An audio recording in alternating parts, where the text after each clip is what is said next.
ভজনিতায় গৌর রাধে শ্যাম। জপ হরে কৃষ্ণ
হরে রাম ভজনিতায়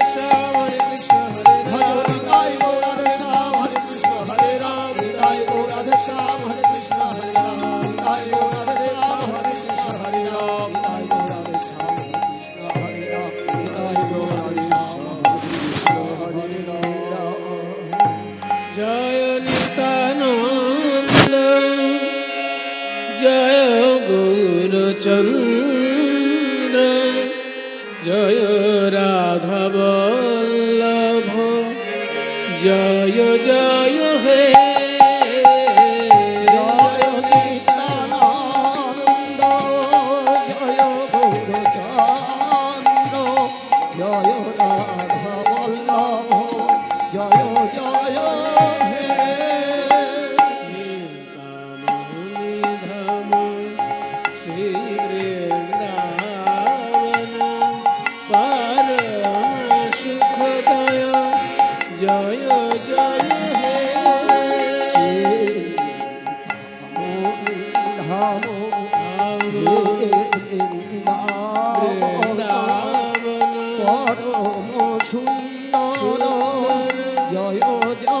হে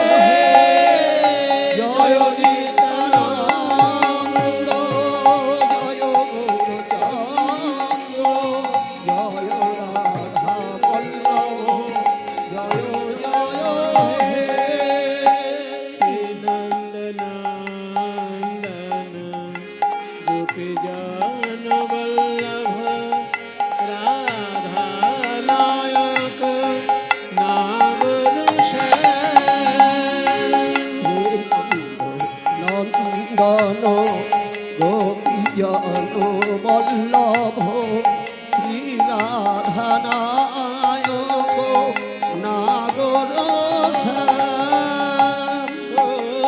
সচিনন্দন নদিয়া সচিনন্দন নদিয়া পুরন্দর সুর মুনি মন মোহন সচিনন্দন নদিয়া পুরন্দর সুর নর মুনি মন মোহন ধাম জয়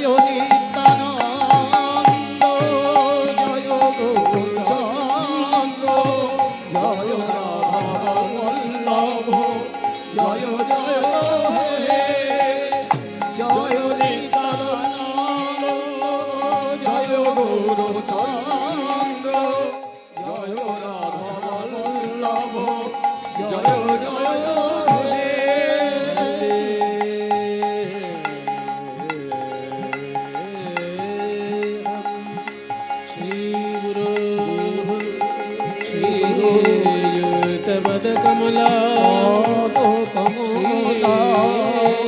गुरून् वैष्णवांश्च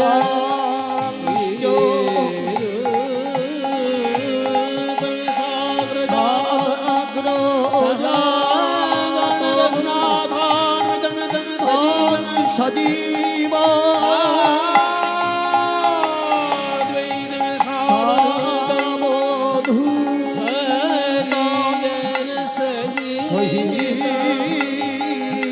कृष्ण चैतन्य देव श्री राधा कृष्ण सहगण ललिता श्री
কলি ঘোর তিমিরে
জগ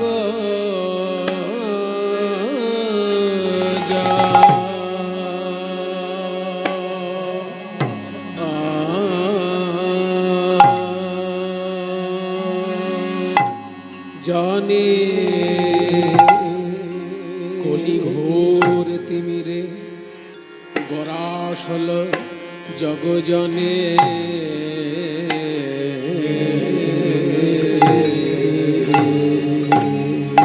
বাইরে আমার কলি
আসল জগ জনে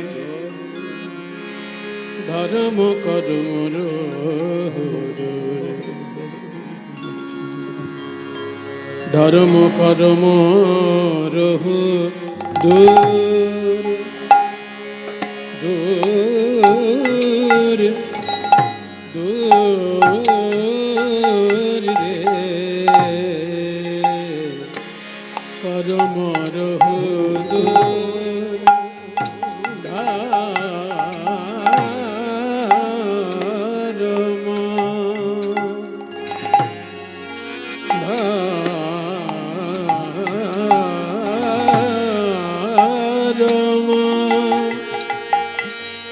করম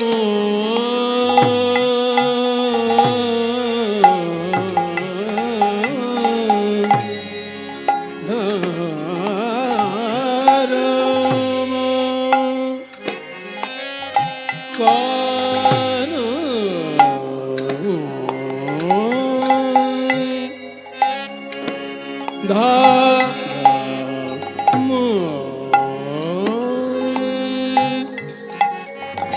করম রহু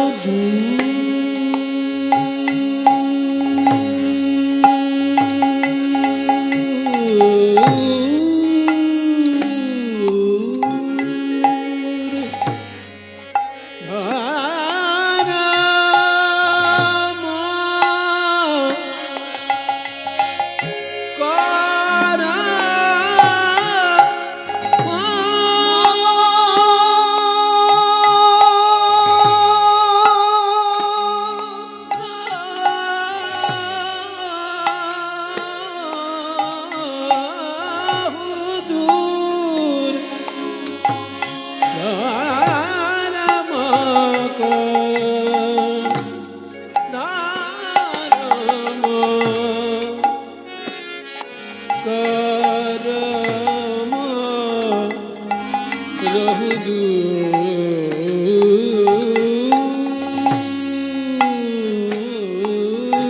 রে করম রহু দূর ধর্ম করম রহু দূর করম রহু দূর অসাধনে চিন্তামণি আমার বিধি মিলাবলা আমি সাধনে চিন্তামণি বিধি মিলালো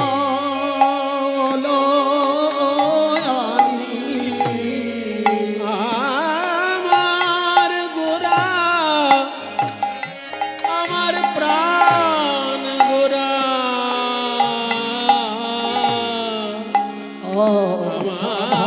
সাধনে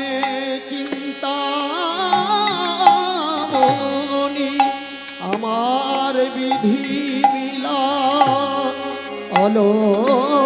অলয়ানি আনি গোরা বড় গোরা বড় দয়ার ঠাকুর বড় দয়ার ঠাকুর বড় দয়ার ঠাকুর না না না না না না এমন হয় না আর হবার নয় হয় না আর হবার নয় এমন করুণা সিন্ধু অবতার হয় না আর হবার নয় এমন করুণা সিন্ধু অবতার হয় না আর হবার নয় জীবের পাপ লয়ে প্রেম বিলায় এমন হয় না আর হবার নয় পাপ লয়ে প্রেম বিলায় হয় না আর হবার জীবের নয় পাপ লয়ে প্রেম বিলায় হয় না আর হবার নয় পাপ লয়ে প্রেম আমার প্রভু নিতাই প্রাণ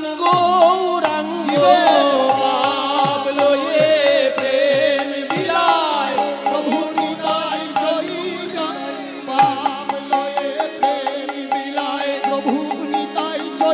চৈতন্য পাপে নাম বিলায় প্রভু নিতাই চৈতন্য পাপে নাম বিলায় প্রভু নিতাই চৈতন্য পাপে নাম বিলায় প্রভু নিতাই চৈতন্য পাপে বিলায় প্রভু নিতাই চৈতন্য প্রাণে প্রভু নিতাই প্রাণ গৌরাঙ্গ পাপে প্রভু নিতাই প্রাণ গৌরাঙ্গ নাম বিলায় প্রভু প্রভু নিতাই আমার প্রভু নিতাই প্রাণ গৌরাঙ্গ পাপে মহাপ্রভু আমার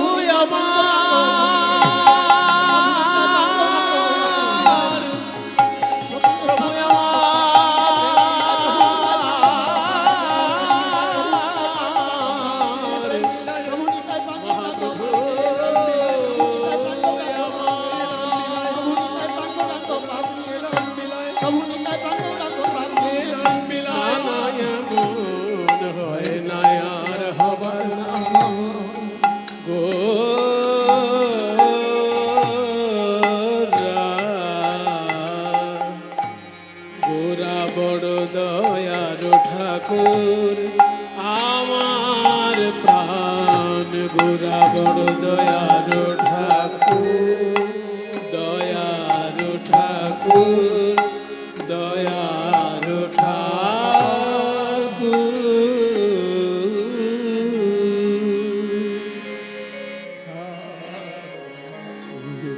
नाम संकीर्तनं यस्य सर्वपापप्रणाशनं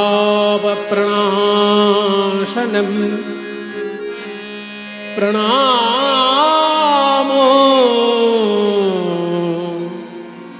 शोकहरणा स्तं नमामि हरिं परम् प्रणामो दुःखशमनस्तं नमामि हरि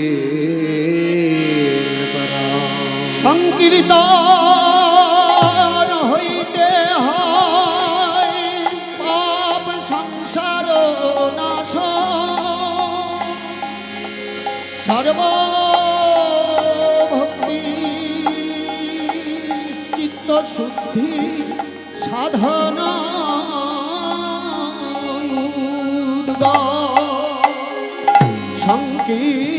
সংকীর্তন প্রবর্তক শ্রীকৃষ্ণ চৈতন্য সংকীর্তন যজ্ঞে ভজে সেই সে ধন্য জয় নিতাই। উপস্থিত সকল গৌর গোবিন্দ অনুরাগী ভক্তবৃন্দ, সবার শ্রী চরণে আমার কোটি কোটি দণ্ডবৎ প্রণাম। আজ আমরা সকলে সমবেত হয়েছি এই সুন্দর মন্দির প্রাঙ্গণে ভুবন মঙ্গল হরি সংকীর্তনের রস আস্বাদন করার জন্য। যে শ্লোকটি দিয়ে আজকে শুরু করলাম সংকীর্তন, সেই শ্লোকটি শ্রীমদ্ ভাগবতের একদম শেষ শ্লোক। আপনারা জানেন বাংলার বৈষ্ণব ধর্মে সব থেকে মূল্যবান গ্রন্থ হচ্ছে দুইটি, এবং সেটা যে কোনো অনুষ্ঠানের শেষে উল্লেখ করা হয়। যে কোনো ভক্তিমূলক অনুষ্ঠান, নামযজ্ঞ হোক, লীলা কীর্তন যজ্ঞ হোক, ভাগবত পাঠ হোক, যে কোনো মঙ্গলময় উৎসব যখন হয়, বৈষ্ণব উৎসব যদি হয়, তাহলে তার শেষে একটা গান গাওয়া হয়। গানটার নাম হচ্ছে হরি সংকীর্তন পূর্ণ। এই গানটির লেখক হচ্ছেন নরোত্তম দাস ঠাকুর মহাশয়। তার শুরুটা আপনারা সবাই জানেন, শেষটা হয়তো সবাই জানার কথা নয়। যারা কীর্তন গান করেন বা যারা বৈষ্ণব শাস্ত্র চর্চা করেন তারা জানেন। শুরুটা আপনাদের সকলেরই জানা। শুরুটা হচ্ছে হরি হরয়ে নম, কৃষ্ণ যাদবায় নম। বলুন, এটা সবার জানা কিনা? আপামর জনসাধারণ বাঙালি হিন্দু যদি হয় সেটা জানবেই। হরি হরয়ে নম কৃষ্ণ যাদবায় নম, তারপর যাদবায় মাধবায় কেশবায় নম। এটা সবারই মুখস্থ থাকে। এর পরের অংশগুলো গোপাল গোবিন্দ রাম শ্রী মধুসূদন গিরিধারী গোপীনাথ মদন মোহন, এটাও অনেকটা মুখস্থ থাকে অনেকের। তারপরেই যে কথাটা বলছে সেটাই আমার রেফারেন্স টানছে আর কি। তারপরেই বলা হচ্ছে শ্রীচৈতন্য নিত্যানন্দ শ্রী অদ্বৈত সীতা হরি গুরু বৈষ্ণব, তারপর এই আপনারাই বলে দিলেন ভাগবত গীতা। ভাগবত এবং গীতা দুটি আলাদা গ্রন্থ। অনেকে শ্রীমদ্ ভগবত গীতাকে দেখিয়ে বলে না ভাগবত গীতা, এটা ভাগবত গীতা কিন্তু না, ওটা হচ্ছে বলা হয় ভগবত গীতা। আর ভাগবত অন্য জিনিস। ভাগবত হচ্ছে 18 পুরাণের শ্রেষ্ঠ পুরাণ শ্রীমদ্ ভাগবত। আর ভগবত গীতা হচ্ছে 18 পর্বের মহাভারতের মধ্যে ভীষ্ম পর্বের অন্তর্গত কয়েকটি অধ্যায়। এইটা মূল পার্থক্য ভাগবত আর গীতার মধ্যে। ভাগবত কাকে বলে না 18টি পুরাণের মধ্যে যে পুরাণটি শ্রেষ্ঠ বলে বৈষ্ণবগণ মনে করেন সেইটা হলো শ্রীমদ্ ভাগবত মহাপুরাণ। বৈষ্ণবগণ মনে করেন কেন বললাম, শাক্তরা কিন্তু মনে করে না শ্রীমদ্ ভাগবতকে শ্রেষ্ঠ পুরাণ হিসেবে। শাক্তদের কাছে আবার দেবী ভাগবত শ্রেষ্ঠ পুরাণ, শৈবদের কাছে আবার বায়ু পুরাণ বা শিব পুরাণ বা স্কন্দ পুরাণ শ্রেষ্ঠ পুরাণ। বৈষ্ণব সম্প্রদায়ের কাছে 18 পুরাণের মধ্যে শ্রেষ্ঠ পুরাণ হচ্ছে শ্রীমদ্ ভাগবত। তাই ভাগবত এবং গীতা এই দুটি হচ্ছে আমাদের সকলের স্মরণীয় বরণীয় গ্রন্থ। তা সেই শ্রীমদ্ ভাগবত 18,000 শ্লোকে পরিপূর্ণ একটি মহাপুরাণ। সেই পুরাণের শেষ শ্লোকটি দিয়ে আজকে আমার কীর্তন গানের প্রসঙ্গ শুরু করেছি। অন্তিম শ্লোক শ্রীমদ্ ভাগবতের সেটা হচ্ছে নাম সংকীর্তনং যস্য, মানে যার নাম সংকীর্তন গাইলে সর্ব পাপ প্রণাশনম, সব পাপ বিনাশ হয়ে যায়। প্রণাশনম বলেছে মানে প্রকৃষ্ট রূপে নাশ হয়ে যায়। যার নাম সংকীর্তন গাইলে সব পাপ প্রকৃষ্ট রূপে নাশ হয়ে যায়। সর্ব পাপ প্রণাশনম। পরেই বলছে আবার প্রণাম দুঃখ শমন, যাকে প্রণাম করলে দুঃখ দূর হয়। তাহলে পাপ আর দুঃখ এই দুটোই তো আমাদের জীবনে চলাফেরার পথে অন্তরায় নাকি? আপনি ছোট থেকে বড় হতে পারছেন না এই দুটো কারণে, হয় দুঃখ পাচ্ছেন নয় পাপ হয়ে যাচ্ছে। আপনার জানতেও হয়ে যাচ্ছে, আপনার অজান্তেও হয়ে যাচ্ছে পাপ। এই পাপ আর দুঃখ, দুঃখ চোখে দেখা যায়, পাপ চোখে দেখা যায় না। পাপটার ফল ভোগ করলে তখন মনে হয় আমি নিশ্চয়ই কোনো পাপ করেছি তাই এই ফল ভোগ করছি। কিন্তু পাপটা চোখে দেখা, আমার যে পাপ হয়ে গেল সেটা চোখে দেখা সম্ভব হয় না। তাই যেটা দেখা যাচ্ছে না অথচ হয়ে যাচ্ছে সেটা পাপ, আর যেটা চোখের সামনে ঘটছে উপলব্ধি করছি মর্মে মর্মে সেটা দুঃখ। তাহলে পাপ আর দুঃখ এই দুটো নিয়েই আমাদের কষ্টের জায়গা। শ্রীমদ্ ভাগবতের শেষ কথাটি হলো যার নাম গাইলে পাপ দূর হয় আর যাকে প্রণাম করলেই দুঃখ দূর হয়, সেই হরির আমি শরণাপন্ন হলাম। তাই নাম সংকীর্তন করলে আমাদের পাপ দূর হয়ে যায়। আর নামের সঙ্গে সঙ্গে প্রণাম করতে হয়। প্রণাম তো নামের সঙ্গেই। যেখানেই হরিনাম সংকীর্তন হয় দেখবেন আপনাদের কানে হরিনামের ধ্বনি আসলেই মনে হয় এবার একটু প্রণাম করি ঠাকুরকে। কাজে নাম শ্রবণ করলেই প্রণাম আপনা আপনি এসে যায়। প্রণাম আপনা আপনি এসে যায় ভগবানের চরণে। প্রণাম নাম নিয়ে চৈতন্যদেব কি বলেছেন? নাম নামকারে বহুধা নিজ সর্বশক্তি সত্রার্পিতা নিয়মিত স্মরণেন কাল एतादृशी तव कृपा भगवन् ममापि दुर्दैवमीदृशमिहाजनिनानुरागः एतादृशी तव कृपा भगवन् ममापि দুর্দৈবমীদৃশমিহাজনিনানুরাগः। এই বক্তব্য চৈতন্যদেবের। তিনি বলছেন হরিনামের যে কত বড় মহিমা সেটা আমরা উপলব্ধি করতে পারি না। 3টে মহিমা হরিনামের গৌরসুন্দর বলছেন যে ভগবানের কৃপা ঝরে পড়ছে ভগবানের নামের মধ্যে দিয়ে। সেই কৃপা কি কি? প্রথম কৃপা হলো নাম নামকারী বহুধা। ভগবান একজন কিন্তু তার নাম অনেক, এটা প্রথম কৃপা। একটা ভগবান আমাদের কিন্তু নাম অনন্ত। দেখুন শ্রীকৃষ্ণের কতগুলো নাম, কৃষ্ণ, গোপাল, গোবিন্দ, রাধা মাধব, যশোদানন্দন, নন্দনন্দন, সবই তো কৃষ্ণের নাম। একজন শ্রীকৃষ্ণ কিন্তু তার 100টা নাম, 78 নাম ঘরে ঘরে পাঠ করেন সবাই। আবার মহাভারত খুলে দেখবেন সেখানে বিষ্ণুর সহস্র নাম রয়েছে, গোপাল সহস্র নাম পাঠ্য। তাহলে একজন যদি ভগবান, তার 1000খানেক নাম কেন হলো রে বাবা? কিন্তু মনেই থাকে না এত নাম। বলছে ভগবান একজন, হ্যাঁ ভগবান একজন কিন্তু তার নাম অনন্ত। কারণ কি না, বিভিন্ন লোকের রুচি বিভিন্ন রকমের, সেই রুচি অনুসারে যাতে তারা ভগবানের নাম গ্রহণ করে আনন্দ পায়, সেই জন্য এক ভগবান কিন্তু তার নাম অনেক। কিছু বলবে? হ্যাঁ, আমাদের নমস্কার, কিছু বলবে আপনাদের কাছে। উপস্থিত গৌর ভক্তবৃন্দের শ্রীচরণে প্রণাম জানিয়ে আমরা এখন আমাদের কীর্তনিয়া বিশ্বভারতী বিশ্ববিদ্যালয়ের সঙ্গীত ভবনের অধ্যাপক শ্রদ্ধেয় সুমন ভট্টাচার্য মহাশয়কে বরণ করে নেব।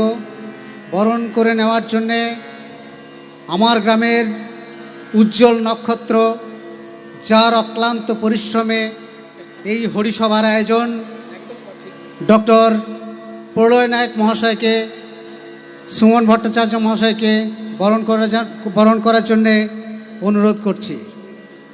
প্রলয় নায়ক প্রথমেই উত্তরীয় দিয়ে বরণ করে নিচ্ছেন। আপনারা একটু করতালি ধ্বনি দিয়ে উৎসাহিত করবেন। তারপর বরণ করছেন একটি সুন্দর মূর্তি দিয়ে। এরপর আমাদের স্রষ্টা শ্রীমৎ ভাগবত গীতা দিয়ে বরণ করে নিচ্ছেন প্রলয় নায়ক মহাশয়। আপনারা প্রত্যেককে একটু উৎসাহিত করুন। জয় নিতাই, জয় গৌর, জয় রাধেশ্যাম।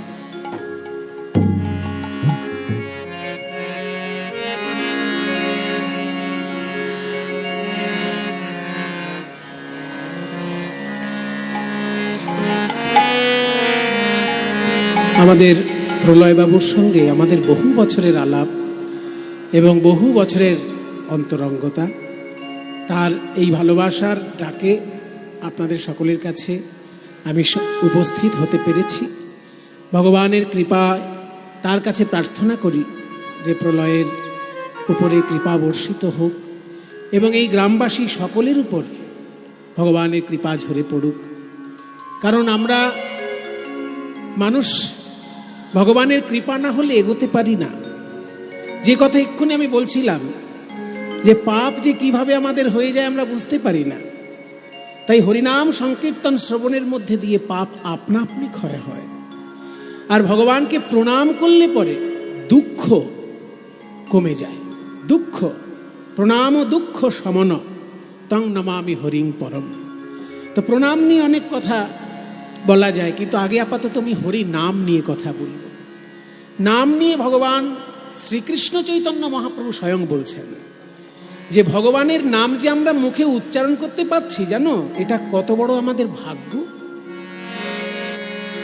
তার উদাহরণ দেখুন, যখন গীতা, এই যে শ্রীমদ্ ভগবত গীতা আমাকে এক্ষুনি দান করলেন, এই যে শ্রীমদ্ ভগবত গীতা, কি সুন্দর বিস্তারিত ব্যাখ্যা সহ, খুব মোটা, গোরক্ষপুরের গীতা প্রেসের গীতা, খুবই মূল্যবান। সারা ভারতবর্ষে, সারা পৃথিবীতে অল্প পয়সায় শাস্ত্র প্রচার এনাদের সংস্থার মতন আর কেউ করতে পারে না।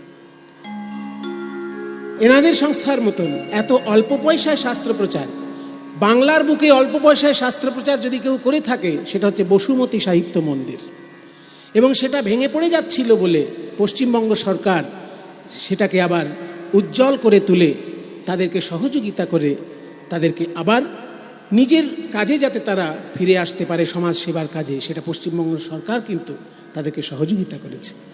এই বসুমতী সাহিত্য মন্দিরের যিনি প্রতিষ্ঠাতা তিনি শ্রী রামকৃষ্ণদেবের ভক্ত ছিলেন। তার এতই দারিদ্র্য ছিল যে তিনি ওই প্রেসটা চালাতে পারছিলেন না। তো যখন রামকৃষ্ণদেব 1 জানুয়ারির দিন কল্পতরু হলেন তখন সবাইকে বললেন যে তোদের কার কি চাই আমার কাছে চেয়ে নে, আজকে আমি কল্পতরু, যে যা চাইবি তাই পাবে। সেদিনকে বলেছিলেন ঠাকুর, যে যা চাইবি তাই পাবে। ওই একটা দিন হঠাৎ করে ঠাকুর কল্পতরু হয়েছিলেন 1 জানুয়ারির দিন। এখনো হাজার হাজার ভক্ত কাশীপুর উদ্যানবাটিতে 1 জানুয়ারির দিন বিশেষ করে প্রণাম জানাতে আসে ওই কল্পতরু উৎসবটাকে মনে করে, যে ঠাকুর আজকের দিনে কল্পতরু হয়েছিলেন, আমাদেরকেও তিনি, আমাদের মনোবাসনাও তিনি পূর্ণ করবেন, এই ভেবে হাজার হাজার মানুষ আসে। তো সেই কল্পতরু যেদিন হয়েছিলেন ঠাকুর, তখন বসুমতী সাহিত্য মন্দিরের যিনি মালিক তিনি বলেছিলেন যে ঠাকুর আমার খুব আর্থিক কষ্ট, আমি অর্থ একটু পেলে পরে আমার এই সাহিত্য প্রচারটা ভালো করে করতে পারতাম। ঠাকুর বলেছিলেন যা, তোর অর্থের অভাব থাকবে না। কি অলৌকিকভাবে সেই বসুমতী সাহিত্য মন্দির অল্প পয়সায় এমনভাবে বই ছেপে ছেপে মানুষের সাহিত্যিক সেবা করতে লাগলো যে বসুমতী সাহিত্য মন্দিরের নাম চারিদিকে ছড়িয়ে পড়েছিল। কিন্তু পরবর্তীকালে তাদের আর্থিক অবস্থা খুবই খারাপ হয়ে যাওয়াতে আবার পশ্চিমবঙ্গ সরকারের দ্বারা সেই বসুমতী সাহিত্য এখনও অল্প পয়সায় বইপত্র বিক্রি করছে।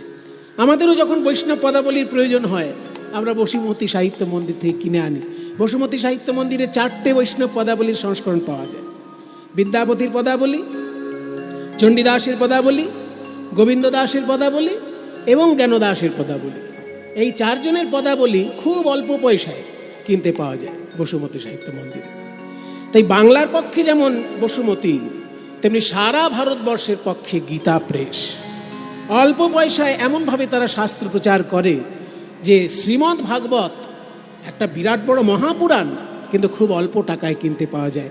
মাত্র 2 খণ্ডে তারা প্রকাশ করেছেন, মূল শ্লোক এবং বাংলা অনুবাদ তার পাশে পাশে আছে। তো সেইখানে যেমন ভগবান শ্রীকৃষ্ণের লীলা এবং অন্যান্য অবতারের লীলা বর্ণনা করা আছে। অন্তিম শ্লোক বলছে যে ভগবানের নাম করলে পাপ দূর হয়, ভগবানকে প্রণাম করলে পরে দুঃখ দূর হয়। চৈতন্যদেব বলছেন আমরা যে মুখে নাম বলতে পাচ্ছি এটাই অনেক বড় কৃপা। নাম নামাকারে বহুধা নিজ সর্বশক্তি। প্রথম কৃপা হলো ভগবান এক, তার নাম অনেক। বলে এর মধ্যে আবার কৃপার কি? এর মধ্যে তো ঝামেলা। একটা ভগবানের যদি একটা নাম হতো আমাদের মুখস্থ করতে সুবিধা হতো। এবার একটা ভগবানের যদি 1000 খানেক নাম হয়, ওই মুখস্থ করবো না অন্য কাজ করব? পরীক্ষার পড়া পড়বো না ভগবানের 1000 খানেক নাম মুখস্থ করবো? ছাত্ররা তো আগেই বেঁকে বসবে যে আমাদের পরীক্ষার পড়া করবো না 1000 ভগবানের নাম মুখস্থ করবো। বলে শোনো, তোমার ওই ক্ষুদ্র বুদ্ধিতে শাস্ত্র বিচার করো না।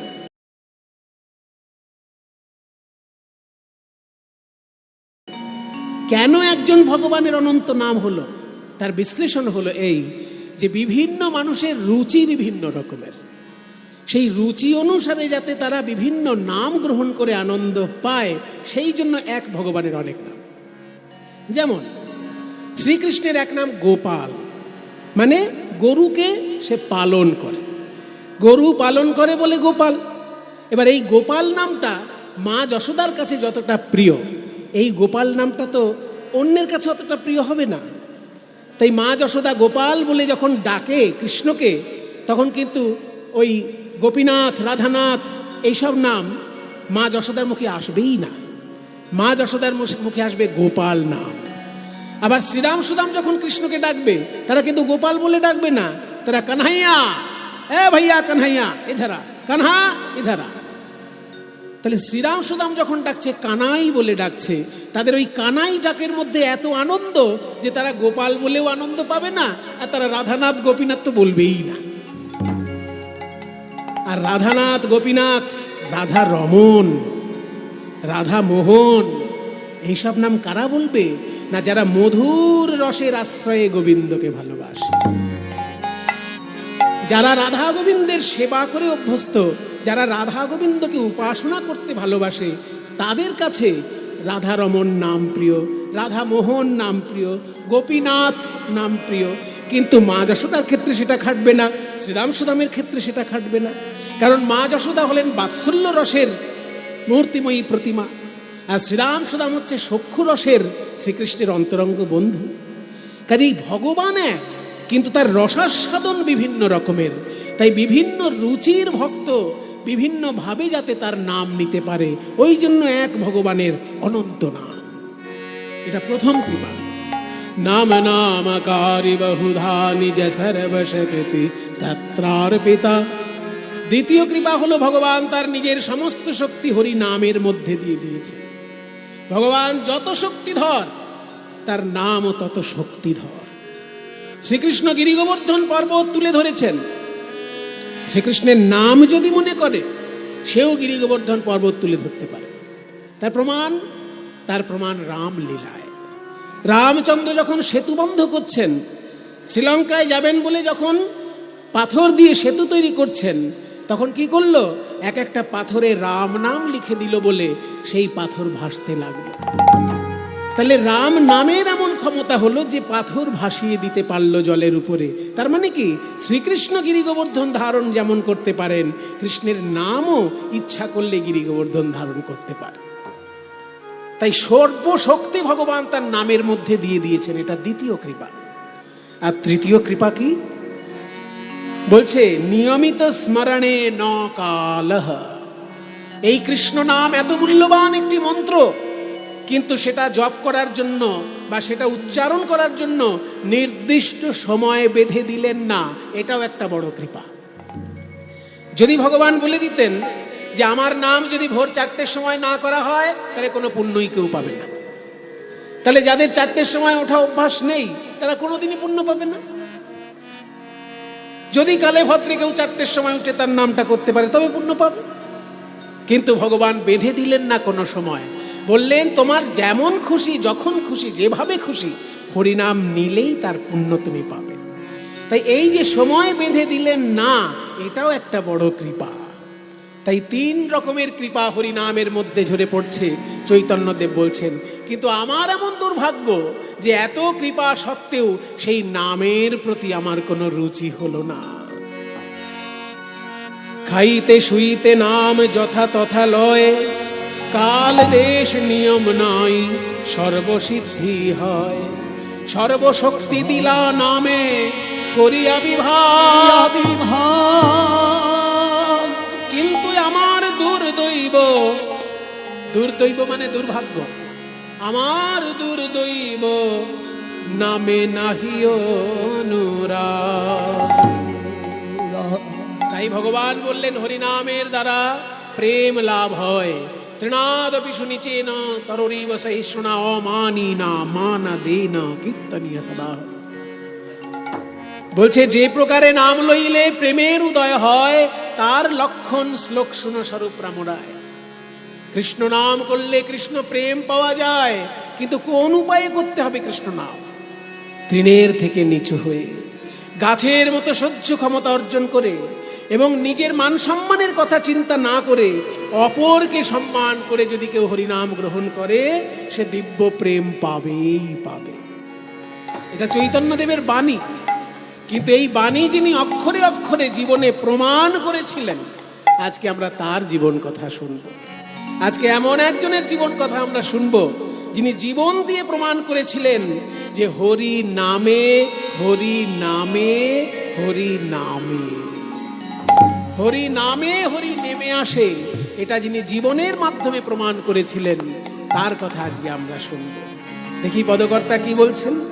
পদকর্তা বলছেন, কলি ঘোর তিমিরে গরাস হলো জগজনে। কলিরূপী ঘোর অন্ধকার যখন জগৎবাসীকে গ্রাস করল, ধর্ম কর্ম রহু দূর, ধর্ম এবং কর্ম দূরে চলে গেল। কলির অন্ধকারে মানুষ পথভ্রষ্ট, ভালো মন্দ ভুলে গেছে, ন্যায় অন্যায় ভুলে গেছে, হিতাহিত জ্ঞান শূন্য কলিজীব। কিন্তু এমন সময় সৌভাগ্যক্রমে নবদ্বীপের সৌভাগ্য আকাশে উদিত হলো প্রেমের ঠাকুর গৌরচন্দ্র মহাপ্রভু। অসাধনে চিন্তামণি বিধি মিলাওলো আনি, গোরা বড় দয়ার ঠাকুর।